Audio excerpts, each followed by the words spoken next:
Chapter 1, Number 34. On their right, as they entered, between the main door and the inner one, was the porter's lodge. An official of the French type, in the grey livery of the man at the station, was sitting at the telephone reading the newspaper. He came out and led them through the well-lighted halls, on the left of which lay the reception rooms. Hans Castorp peered in as he passed, but they were empty. Where, then, were the guests, he asked, and his cousin answered, "In the rest cure. I had to leave tonight to go out and meet you. Otherwise I am always up in my balcony after supper." Hans Castorp came near bursting out again. "What? You lie out on your balcony at night in the damp?" he asked, his voice shaking. "Yes, that is the rule, from 8 to 10, but come and see your room now, and get a wash." They entered the lift. It was an electric one, worked by the Frenchman. As they went up, Hans Castorp wiped his eyes. "I'm perfectly worn out with laughing," he said, and breathed through his mouth. "You've told me such a lot of crazy stuff. That about the psychoanalysis was the last straw. I suppose I'm a bit relaxed from the journey, and my feet are cold. Are yours? But my face burns so. It is really unpleasant. Do we eat now? I feel hungry. Is the food decent up here?" They went noiselessly along the cocoa matting of the narrow corridor, which was lighted by electric lights in white glass shades set in the ceiling. The walls gleamed with hard white enamel paint. They had a glimpse of a nursing sister in a white cap, and eyeglasses on a cord that ran behind her ear. She had the look of a Protestant sister, that is to say, one working without a real vocation and burdened with restlessness and ennui. As they went along the corridor, Hans Castorp saw, beside two of the white enamel numbered doors, certain curious, swollen-looking, balloon-shaped vessels with short necks. He did not think at the moment to ask what they were. "Here you are," said Joachim. "I'm next to you on the right. The other side you have a Russian couple, rather loud and offensive, but it couldn't be helped. Well, how'd you like it?" There were two doors, an outer and an inner, with clothes hooks in the space between. Joachim had turned on the ceiling light, and in its vibrating brilliance the room looked restful and cheery, with practical white furniture, white washable walls, clear linoleum, and white linen curtains gaily embroidered in modern taste. The door stood open. One saw the lights of the valley and heard distant dance music. The good Joachim had put a vase of flowers on the chest of drawers, a few bluebells and some yarrow, which he had found himself among the second crop of grass on the slopes. "Awfully decent of you," said Hans Castorp. "What a nice room. I can spend a couple of weeks here with pleasure." "An American woman died here day before yesterday," said Joachim. "Behrens told me directly that she would be out before you came, and you might have the room. Her fiancé was with her, an English officer of Marines, but he didn't behave very well. He kept coming out in the corridor to cry, just like a little boy. He rubbed cold cream on his cheeks because he was close-shaven, and the tears smarted. Night before last she had 2 first-class hemorrhages, and that was the finish. But she's been gone since yesterday morning, and after they took her away, of course, they fumigated the room thoroughly with formalin, which is the proper thing to do in such cases." Hans Castorp took in this information with a sprightly yet half-distraught air. He was standing with his sleeves pushed back before the roomy wash-hand basin, the taps of which shone in the electric light, and gave hardly a glance at the white metal bed with its fresh coverlet. "Fumigated, eh? That's ripping," he said loquaciously, and rather absurdly, as he washed and dried his hands. "Methylaldehyde, yes, that's too much for the bacteria, no matter how strong they are. H2CO, but it's a powerful stench. Of course, perfect sanitation is absolutely essential." He spoke with more of a Hamburg accent than his cousin, who had broken himself of it since his student days.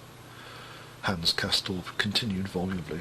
"But what I was about to say was, probably the officer of Marines used a safety razor. One makes oneself sore with those things easier than with a well-sharpened blade.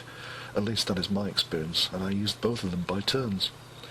Well, and salt water would naturally make a tender skin smart, so he got in the way in the service of rubbing in cold cream. I don't see anything strange about that." He rattled on, said that he had 200 Maria Mancinis, his cigar in his trunk. The customs officers had been very courteous, and gave his cousin greetings from various people at home. "Don't they heat the rooms here?" he broke off to inquire, and ran to put his hands on the radiator. "No, they keep us pretty cool," answered Joachim. "The weather would have to be different from this before they put on the heat in August." "August? August," said Hans Castorp. "But I am cold, abominably cold. I mean in my body, for my face burns shockingly. Just feel it." This demand was entirely foreign to the young man's nature, so much so that he himself was disagreeably impressed as he heard himself make it. Joachim did not take up the offer, but merely said, "That is the air. Doesn't mean anything. Behrens himself is purple in the face all day long. Some people never get used to it. Come along now, do, or we shan't get anything to eat." Outside they saw the nursing sister again, peering short-sightedly and inquisitively after them. But in the first story Hans Castorp suddenly stopped, rooted to the spot by a perfectly ghastly sound coming from a little distance off round a bend in the corridor. It was not a loud sound, but so distinctly horrible that Hans Castorp made a wry face and looked wide-eyed at his cousin. It was coughing, obviously a man coughing, but coughing like to no other Hans Castorp had ever heard, and compared with which any other had been a magnificent and healthy manifestation of life, a coughing that had no conviction and gave no relief, that did not even come out in paroxysms, but was just a feeble, dreadful welling up of the juices of organic dissolution. "Yes," said Joachim, "that's a bad case. An Austrian aristocrat, very elegant. He's a born horseman, a gentleman rider, and now he's come to this, but he still gets about." As they went, Hans Castorp discoursed earnestly upon the gentleman rider's cough. "You must realize," he said, "that I've never heard anything like it before. It is entirely new to me, and naturally it makes a great impression. There are different kinds of cough, dry and loose, and people always say the loose one is better than the other, the barking kind. When I had croup in my youth," he actually said in my youth, "I bayed like a wolf, and I can still remember how glad everybody was when it got looser. But a cough like this, I didn't know there was such a cough. It isn't a human cough at all. It isn't dry, and yet it isn't loose either. That is very far from being the right word for it. It is just as if one could look right into him when he coughs and see what it looks like, all slime and mucus." "Oh," said Joachim, "I hear it every day. You don't need to describe it to me."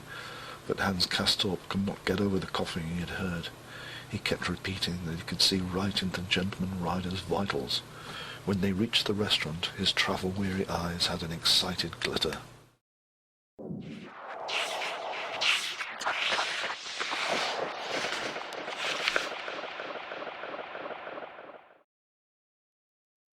Chapter 1. In the Restaurant. It was charming in the restaurant, elegantly appointed and well lighted. The room lay to the right of the hall, opposite the salons, and was, Joachim explained, used chiefly by new arrivals and by guests eating out at the usual meal hours or entertaining company. But it also served for birthday feasts, farewell parties, even to celebrate a favourable report after a general examination. There were lively times here in the restaurant on occasion, Joachim said, and champagne flowed freely. Now no one was here but a solitary lady of some 30 years, reading a book and humming. She kept tapping the tablecloth lightly with the middle finger of her left hand. After the young people had taken their places, she changed hers in order to sit with her back to them. Joachim explained in a low voice that she suffered from shyness as from a disease, and ate all her meals in the restaurant with a book. It was said that she had entered her first tuberculosis sanatorium as a young girl and had never lived in the world since. "So compared with her, you're only a novice with your 5 months, and still will be when you have a year on your back," said Hans Castorp to his cousin, whereat Joachim, with his newly acquired shoulder shrug, took up the menu. They had sat down at the raised table in the window, the pleasantest spot in the room, facing each other against the cream-coloured hangings, their faces lighted by the red-shaded table lamp. Hans Castorp clasped his freshly washed hands and rubbed them together in agreeable anticipation, a habit of his when he sat down to table, perhaps because his ancestors had said grace before meat. They were served by a friendly maid in a black frock and white apron. She had a pleasant, throaty voice, and her broad face was indisputably healthy-coloured. To his great amusement, Hans Castorp learned that the waitresses here were called dining-room girls. They ordered a bottle of Gruel La Rose, and Hans Castorp sent it back to have it warmed. The food was excellent: asparagus soup, stuffed tomatoes, a roast with vegetables, and exceedingly well-prepared sweet, cheese, and fruit. Hans Castorp ate heartily, though his appetite did not turn out quite so stout as he had thought. But he always ate a good meal out of pure self-respect, even when he was not hungry. Joachim paid scant honour to the meal. He was tired of the cooking, he said. They all were up here, and it was customary to grumble at the food. If one had to sit up here forever and a day. But on the other hand, he partook of the wine with gusto, not to say abandon, and repeatedly, though with careful avoidance of emotional language, expressed his joy at having somebody here with whom one could have a little rational conversation. "Yes, it's first-rate you've come," he said, and his gentle voice betrayed some feeling. "I must say it is really an event for me. It is certainly a change, anyhow, a break in the everlasting monotony. But time must go fast living up here," said Hans Castorp.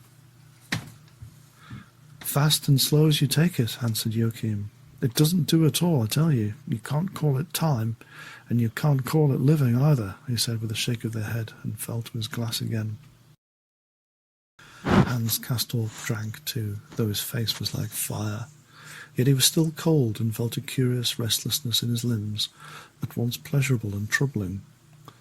His words fell over each other. He often misspoke, and passed it over with a deprecating wave. Joachim, too, was in a lively humour, and their conversation continued in a still freer and more convivial vein after the humming, tapping lady had got up suddenly and left the room. They gesticulated with their forks as they ate, nodded, shrugged their shoulders, talked with their mouths full. Joachim wanted to hear about Hamburg, and brought the conversation round to the proposed regulation of the Elbe. "Epoch-making," said Hans Castorp. "Epoch-making for the development of our shipping. Can't be overestimated. We've budgeted 50 millions for immediate expenditure, and you may be sure we know what we're about." But notwithstanding all the importance he attached to the projected improvement, he jumped away from the theme and demanded that Joachim tell him more about life up here and about the guests, which the latter straightway did, being only too pleased to be able to unbosom himself. He had to repeat the story of the corpses sent down by bobsleigh, and vouch for its truth. Hans Castorp being taken by another fit of laughing, his cousin laughed too, with hearty enjoyment, and told other funny things to add fuel to their merriment. There was a lady sitting at his table named Frau Stor, the wife of a Cannstatt musician. A rather serious case she was, and the most ignorant creature he had ever seen. She said diseased for deceased, quite seriously, and she called Krokowski the assistant, and you had to take it all in without cracking a smile. She was a regular gossip, most people here were, and published it broadcast that another lady, a certain Frau Iltis, carried a steriletto on her person. That is exactly what she called it. Isn't that priceless? They lolled in their chairs. They flung themselves back and laughed so hard that they shook, and they began to hiccup at nearly the same time. Now and then Joachim's face would cloud over, and he would remember his lot. "Yes, we sit here and laugh," he said with a long face, his words interrupted by the heaving of his diaphragm. "We sit here and laugh, but there's no telling when I shall get away. When Behrens says half a year, you can make up your mind it will be more. It is hard, isn't it? You just tell me if you don't think it is pretty hard on me. I had already been accepted. I could have taken my exams next month, and now I have to drool about with a thermometer stuck in my mouth and count the howlers of this ignorant Frau Stor and watch the time slipping away. A year is so important at our age. Down below one goes through so many changes and makes so much progress in a single year of life, and I have to stagnate up here. Yes, just stagnate like a filthy puddle. It isn't too crass a comparison." Strange to say, Hans Castorp's own reply to all this was a query as to whether it was possible to get porter up here. When Joachim looked at him in some astonishment, he perceived that his cousin was overcome with sleep, that in fact he was actually nodding. "But you are going to sleep," said Joachim. "Come along, it is time we both went to bed." "You can't call it time," quoth Hans Castorp, thick-tongued. He went with his cousin, rather bent and stiff in the knees, like a man bowed to the earth with fatigue. However, in the dimly lighted corridor, he pulled himself sharply together on hearing his cousin say, "There's Krakowski sitting there. I think I'll just have to present you as briefly as possible." Dr. Krakowski sat in the bright light at the fireplace of one of the reception rooms, close to the folding doors. He was reading a paper and got up as the young people approached. Joachim, in a military position, heels together, said, "Herr Doctor, may I present my cousin Castorp from Hamburg? He has just arrived." Dr. Krakowski greeted the new inmate with a jovial and robust heartiness, as who should say that with him all formality was superfluous, and only jocund mutual confidence in place. He was about 35 years old, broad-shouldered and fleshy, much shorter than either of the youths before him, so that he had to tip back his head to look them in the face. He was unusually pale, of a translucent, yes, phosphorescent pallor, that was further accentuated by the dark ardour of his eyes, the blackness of his brows, and his rather long, full whisker, which ended in 2 points and already showed some white threads. He had on a black double-breasted, somewhat worn sack suit, black open-worked sand-like shoes over grey woollen socks, and a soft turned-down collar, such as Hans Castorp had previously seen worn only by a photographer in Danzig, which did in fact lend a certain stamp of the studio to Dr. Krakowski's appearance. Smiling warmly and showing his yellow teeth in his beard, he shook the young man by the hand and said in a baritone voice with a rather foreign drawl, "Welcome to our midst, Herr Castorp. May you get quickly acclimatized and feel yourself at home among us. Do you come as a patient, may I ask?" It was touching to see Hans Castorp labour to master his drowsiness and be polite. It annoyed him to be in such bad form, and with the self-consciousness of youth he read signs of indulgent amusement in the warmth of his assistant's manner. He replied, mentioning his examinations and his 3 weeks' visit, and ended by saying he was, thank God, perfectly healthy. "Really?" asked Krakowski, putting his teasingly on one side. His smile grew broader. "Then you are a phenomenon worthy of study. I, for one, have never in my life come across a perfectly healthy human being. What were the examinations you have just passed, if I may ask?" "I am an engineer, Herr Doctor," said Hans Castorp with modest dignity. "Ah, an engineer." Dr. Krakowski's smile retreated, as it were, lost for the moment something of its genial warmth. "A splendid calling, and so you will not require any attention while you are here, either physical or psychical." "Oh, no, thank you ever so much," said Hans Castorp, and almost drew back a step as he spoke. At that, Dr. Krakowski's smile burst forth, triumphant. He shook the young man's hand afresh and cried briskly, "Well, sleep well, Herr Castorp, and rejoice in the fullness of your perfect health. Sleep well, and auf Wiedersehen," with which he dismissed the cousins and returned to his paper. The lift had stopped running, so they climbed the stairs, in silence, somewhat taken aback by the encounter with Dr. Krakowski. Joachim went with his cousin to number 34, where the lame porter had already deposited the luggage of the new arrival. They talked for another quarter hour, while Hans Castorp unpacked his night and toilet things, smoking a large, mild cigarette the while. A cigar would have been too much for him this evening, a fact which impressed him as odd indeed. "He looks quite a personality," he said, blowing out the smoke. "He's as pale as wax. But dear me, what hideous footgear he wears, grey woollen socks, and then those sandals. Was he really offended at the end, do you think?" "He is rather touchy," admitted Joachim. "You ought not to have refused the treatment so brusquely, at least not the psychical. He doesn't like to have people get out of it. He doesn't take much stock in me because I don't confide in him enough.